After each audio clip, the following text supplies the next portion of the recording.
আবার ইস্তেঞ্জা থেকে যখন বের হবেন ডান পা দিয়ে বের হবেন এবং একটা দোয়া পড়বেন, আলহামদুলিল্লাহিল্লাযী আযহাবা আন্নিল আযা ওয়া আফানি।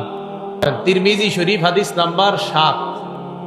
আন আয়েশা উম্মুল মুমিনিন রাদিয়াল্লাহু তাআলা আনহা কানা নবী সাল্লাল্লাহু আলাইহি ওয়াসাল্লাম ইযা আরাদাল খুরুজা মিনাল খালা অথবা ইযা খারাজা মিনাল খালা।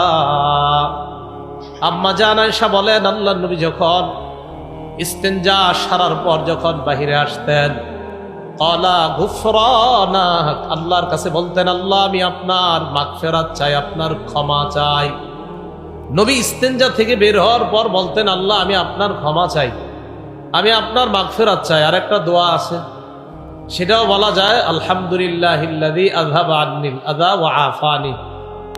সমস্ত প্রশংসা আল্লাহর, যিনি আমার থেকে কষ্টদায়ক, আমার ভিতরে যে মলমূত্র ছিল এগুলো আমাকে বের করার ব্যবস্থা করে দিয়েছেন। প্রশংসা, সমস্ত প্রশংসা আল্লাহ। বের হওয়ার পর আল্লাহর কাছে মাগফিরাত চাওয়া।